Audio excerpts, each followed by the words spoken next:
Good afternoon, ma'am. Thank you once again. Let me repeat from my side as well. I've never come across anybody with the kind of accomplishments that you come across both law enforcement and technology. So it's a great pleasure to have you with us there.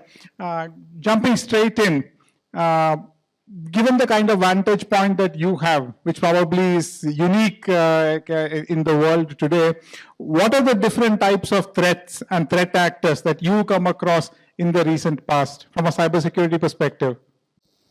Well, I think since it's a post-lunch session, I mean, just to kind of give you an interesting story. So the kind of threat actors range from somebody who's planning to kind of blow up various institutions across the nation, important institutions from there, that kind, to a citizen, an Indian who's a US citizen who just landed in Delhi a couple of days ago, who decided to create a phishing website for the Ram temple, Prasad, and etc., and who had kind of siphoned off about almost about 6.5 crore rupees yesterday, and along with the Uttar Pradesh police, he was nabbed yesterday. Wow. So that's the range. Okay. To, of course, a pedophile on one side, and to somebody, a humble a vegetable seller, who, many of them, who has lost about 10,000 rupees per day. So that's the gamut. Yeah. Wow. When you are dealing with problems as large, as diverse, as complex as that, can you share with the audience what are the kind of steps taken by the government to safeguard citizens in the cybersecurity world, in the cyber world? And can you share some examples of how these are functioning on the ground? In fact, I just want to assure all of your Rostow plus the audience that I think the government is very, very serious about how we are handling cyber security issues, which has come after a massive explosion of, especially of digital public infrastructure, DPIs. And that, I mean, it happened. And so now we have to kind of ensure that the security process has to be in place. So we are very aware of that. And as you know, cybercrime over the last decade, as the DPI has been increasing, because I've been associated with this right from the way back in 2000 when I was in the Central Bureau of Investigation, and we started the first cybercrime cell in the country, the 2000. So from then on, I mean, across various posts that I've held to today, where from then to 2000 to 2024, we are looking at a different India with a different a digital dimension. That is fantastic. So from that point of view, recognition is there in the government, and I think a tremendous amount of work has been done in this regard. Now, since I represent the Ministry of Home Affairs, obviously one thing I want to tell you is that the government works across ministries. I mean, there is a single group which is coordinated at the senior most levels, and it's coordinated at the Ministry of Home Affairs. And we have, like, to give you specific instances, of course, policy is 100% there, policy, cybersecurity policy, etc. And apart from that, we have started what is called the I4C, Indian Cybercrime Coordination Center at the Ministry of Home Affairs, which is basically a kind of a coordinating body amongst various agencies. And well, to take you back as to why this was created, because again, you know, coordination is essential, because cybersecurity is one thing, as my learning goes, is not something that can be done by one ministry or a body. It has to be across board from various. So from that point of view, we started the I4C, and I4C is doing very good. And we have, in fact, started a helpline. Now, starting from 2018 onwards, this project has taken off. And you would all have heard of the 1930, the 1930, the helpline. Well, that helpline, in fact, the cybercrime.gov.in, that site, as well as the helpline, is run by us in the Ministry of Home Affairs.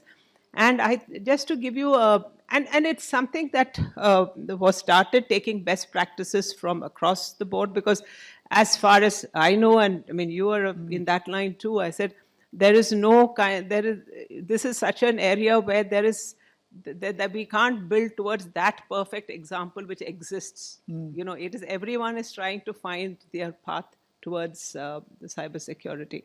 So through this thing, so we have two things. So just to, one is the National Cybercrime Reporting Portal, which we have created. That is one. And so when all cybercrimes are reported to that portal, and then like for instance, if you look at statistics right now for this year, if you take the NCRB report, you find that of all the cybercrimes, there's been a 24% increase in cybercrime, and out of all of that, 64% of cybercrime is basically frauds, financial frauds and various type of frauds. So now to handle that, so at the front end we have the NCRP, and from the NCRP, the financial frauds the system takes it into something what we have called the CFCF-RMS, which is the Citizen Financial Cyber Fraud Management System. So as of now, we have onboarded about 256 banks and various payment wallets all onto this particular system. Okay. And then, so we have, it's an ongoing, it's an evolving process. So through that, we have in the last, say this year, 2023, which we have almost managed, all of us together, so to stop transactions, almost to the tune of about 1,100 crores. Wow. But this is again the tip of the iceberg. Okay. When you look about reported, unreported, people who don't know, because the biggest challenge in the system is the penetration of information. How many people even know about 1930 that it exists, and you have to call up 1930, this is etc., etc. Especially because here we are looking on a scale of 1 to 10, we are looking at that humble sabjiwala who uses Paytm to somebody who's the other end of the scale. So we are looking at all of them. So this is what has been achieved. And so while we have onboarded these banks, initially, of course, we had time, the banks, to for them to kind of get into a certain level of traction with the bank like that. And then later on, we have, in fact, last month, we had, November, we had a meeting with Governor RBI. And in fact, so there is, and as recently the Prime Minister also wants us that, there is the financial institutions and the law enforcement. So we are working as an integrated group, especially in this area of cyber financial frauds. And there are huge issues out there in cyber financial frauds, and an audience like you must be well aware of it. Issues which involve not only the tech part, but the humans handling the tech part, which is like the say mule accounts in banks, for instance. Then so many issues like that, and various apps. And so we need to have a system of whitelisting of apps. So last year itself, the Chinese loan apps, we've kind of blocked almost about 600 Chinese loan apps. You see, we had the systems for that. So all these issues are getting handled, and I think this is at this level of the center here. But even in the state governments, I said most of the state governments where systems have been put in place, like this 1930 itself, the calls coming in here automatically get distributed as per their geographical distribution. And then the state governments, the Ministry of Home Affairs has given funds to the states to set up the 1930. So, and the helpline there. So I am glad to say that, across all the 36 states almost and the UTs, so we have this facility of 1930, which is up to the state headquarters and connected to the police stations. So I think this process will now get better and better, and we need a kind of coordinated, more coordinated, a bigger structure, which will happen in due time. But for starters, I just want to assure you that, yes, we are absolutely, on the path, and we know what's happening there. So, it's because normally the public perception is, no, we don't really know whether the government knows anything, but no, we are absolutely on top of the picture. Yeah. Thank you, ma'am. One, I would say, really heartwarming prospect over the last maybe 10, 15 years as an Indian is that so much of citizen services delivered either by government or by private sector have all become digital. And that has definitely created a positive benefit, because at one level there's clearly more transparency, there's more speed, there's more traceability, and there are many benefits, including the fact that for a country with the size and complexity of India, without that technological infrastructure, citizen delivery of services is impossible. I mean, the geographical spread of the country and the size of the population and everything else there. So clearly, India is moving in a very, very strong foot forward from a digital perspective. So much so that we've now become like a path leader in some senses for the rest of the world as well, including in some areas. I'm sure we can be proud to say we've even taken over, or stepped ahead, even forward from the developed world there.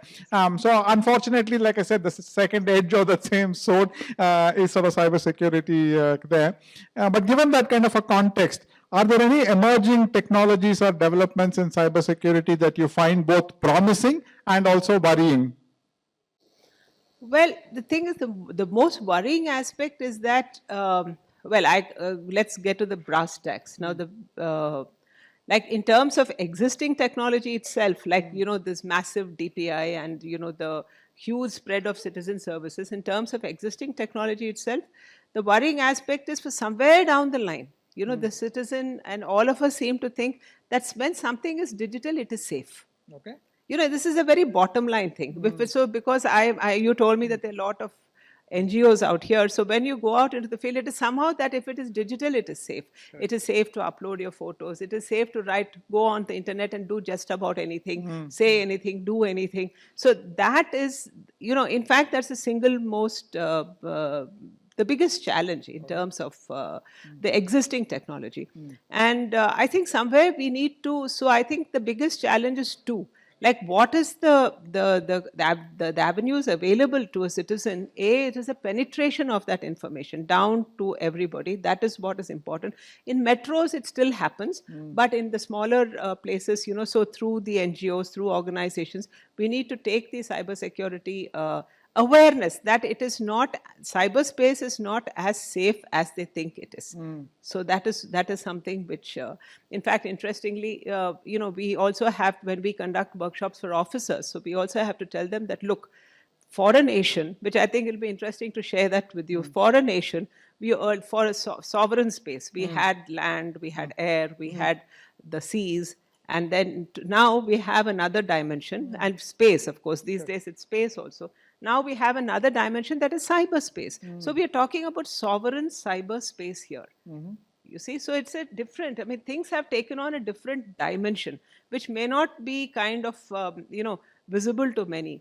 Especially the citizen who's using technology at the end. So obviously that is something which could be comprehended, may not be comprehended by a citizen. But I think we all have to understand that. That this cyberspace today is become like it's another sovereign space which has to be protected, and what will come from that sovereign space is that immense DPI. The sovereign cyberspace is that immense DPI which will then trickle down to the citizen. So that has to be protected. You see. So let me give you an example. As like, for example, now when we spoke about the trend across the world is when there are very important events happening, national events happening. There is this thing about various groups of hackers around the world who kind of get together and then who want to bring down various critical infrastructure, etc., etc. So, like, talk about the G20, the Leaders Summit to G20. I'm on my 36th year of law enforcement service, but then the G20 summit which we had, the Leaders Summit, was perhaps the most exciting 3 days, and because the kind of attacks that we had on the attempts that were made. So the intelligence was there, for instance, that they somehow, come hell or high water, they wanted to bring down the G20 website, deface it, So we were prepared for it. But, there's a particular time at Saturday, 9th September, 3 o'clock in the afternoon. In 2 minutes, there were about 16 lakh hits on the G20 website. So that infrastructure has to be strong enough, and the strategy has to be strong enough to make sure that that doesn't go down.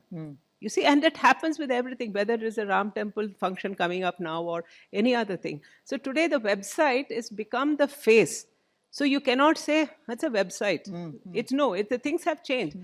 Bringing down the G20 website, which is also offering services, just defacing it has huge connotations and implications today. So, so this is one thing. Now about emerging tech, of course, there are more and more problems, which I think. See, it is again about levels of. So there is no. What I have learned is that there's just not about one cybersecurity problem, one group of people. It cannot happen that way. Like, because there are different levels of technology being used by different sections of the population. And a very complicated thing again here would be that whether that section of the population using that kind of technology is even prepared to use that kind of technology and be prepared to kind of face the after effects of that technology. So maybe this sounds a bit complex, so let me kind of tell you from where I'm coming from. See, many years ago, I was posted in the state of Arunachal Pradesh. And I was, in fact, I'm talking about the basic principle of why I say this and basic principle of why we need to think more about this.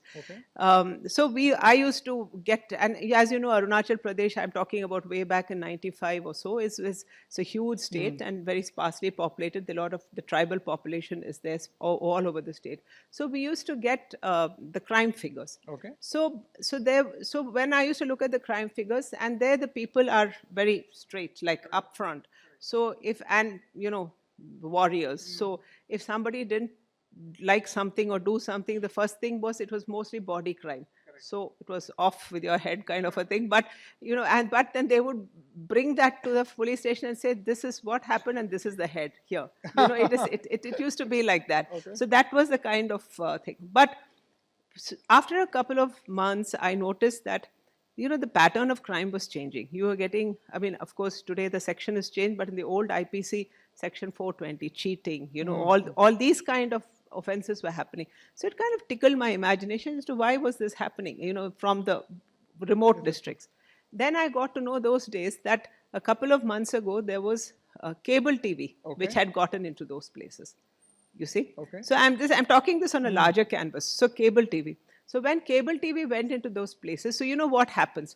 The information goes into a population which is in a certain state of existence, because they're in a certain state of existence on the borders.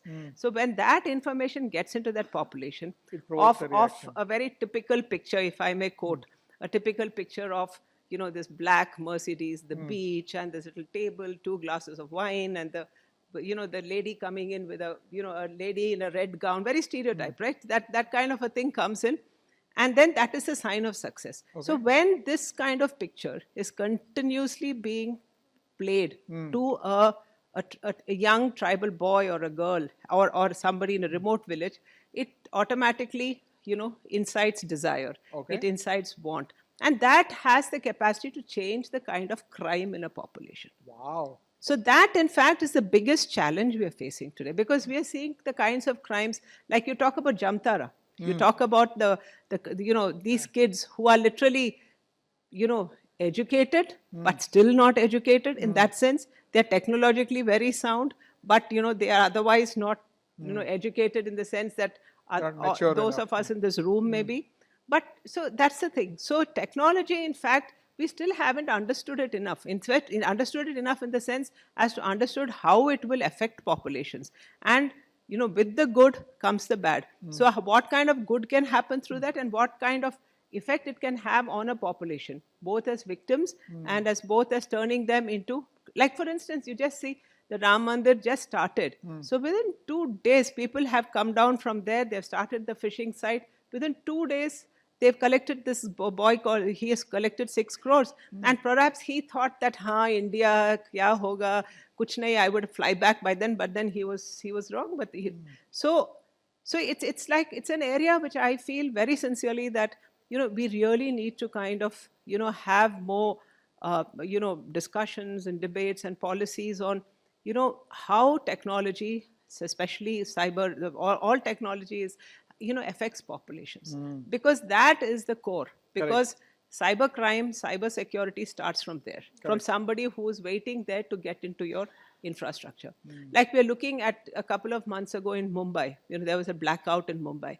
And for everything, today the government has put in place very good systems to make sure that critical infrastructure is not attacked. So maybe you're not aware, but every time, whether it is a G20, so whether the ATS, air traffic controls, the electricity supply. Power distribution. So literally, it's very interesting. So we actually, when we were doing all this, I tell my team and all my officers, I said, like, you just have to think like a disruptionist. Okay. What is it that you're going to hit that disrupts the G20? Massive, number one.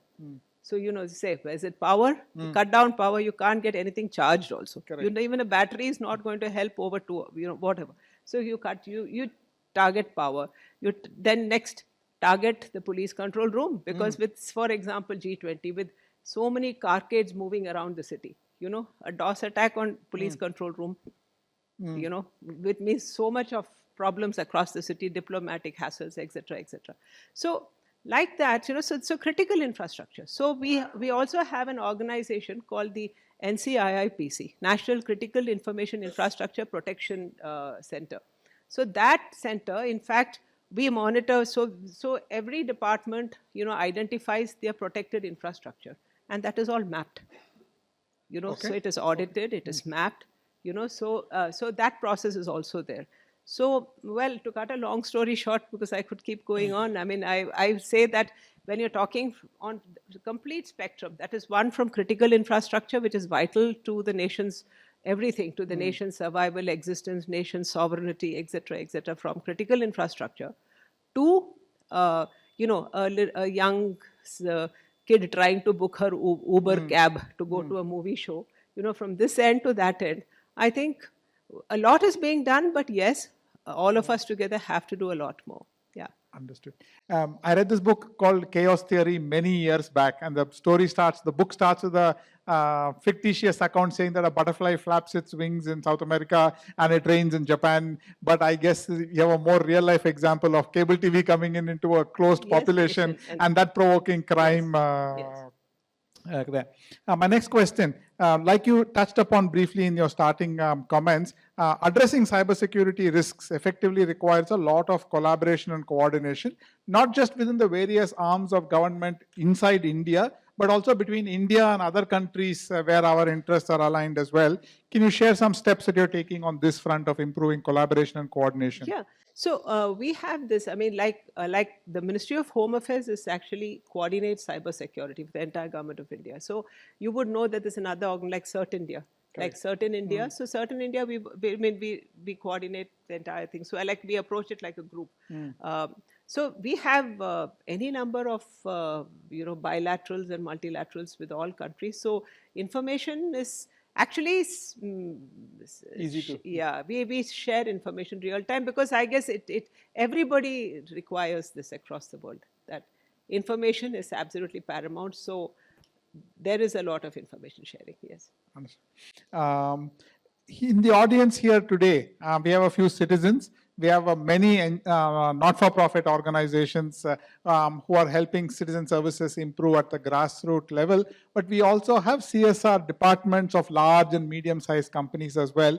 If you could share one or two asks that you have for each of these groups so that we can all effectively partner with the kind of steps that you and the government are taking.